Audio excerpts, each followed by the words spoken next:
Hi అండి, ఎలా ఉన్నారు? బాగున్నారా? బాగుండాలని కోరుకుంటున్నాను. నేను మీ లక్ష్మిని. యాక్చువల్గా ఈరోజు అయితే నేను ఒక పురాతనమైన టెంపుల్కి అయితే వచ్చానన్నమాట.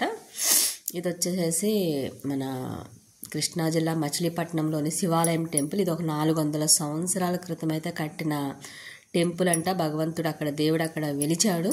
సో అదైతే అలా ప్రాచుర్యంగా సాగుతూ ఉంది. నేనైతే ఇక్కడ చిన్న పని మీద అయితే వచ్చాను అనమాట. యాక్చువల్గా హోమియోపతి మెడిసిన్ నాకు కొంచెం ఆయాసం అది ఉంటుంది కదా, వాడిని తీసుకోవడం కోసం అయితే మచిలీపట్నం అయితే వెళ్ళాను. సో ఎట్లయినా వెళ్ళి నేను ఆ మెడిసిన్ తీసుకునేసరికి ఆఫ్టర్నూన్ 12:30 1:45 అయితే అయిపోయింది. ఆ టైంలో టెంపుల్ అయితే క్లోజ్ చేసేసింది. బట్ లోపల సరౌండింగ్స్ వరకు అయితే వెళ్ళి వీడియో తీద్దాము కనిపించిన వరకు అని అయితే నేను లోపలికి స్టార్ట్ అయ్యాను అనమాట.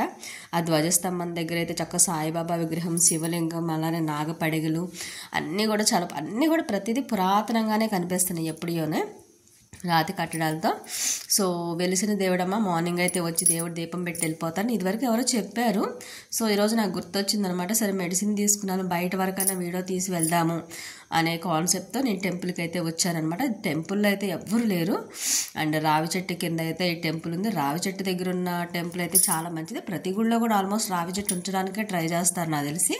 బట్ ఇది ఆ చెట్టు కూడా అన్ని వందల సంవత్సరాల క్రితం నుంచి ఆ రావి చెట్టు దగ్గరలోనే శివుడు వెలిచాడంట.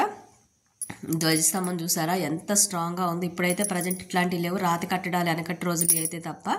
నాకైతే అద్భుతంగా అయితే అనిపించింది. ఇంకా అక్కడే పక్కనే గోశాల కూడా ఉంది. ఒక 4-5 ఆవులు అయితే ఉన్నాయి.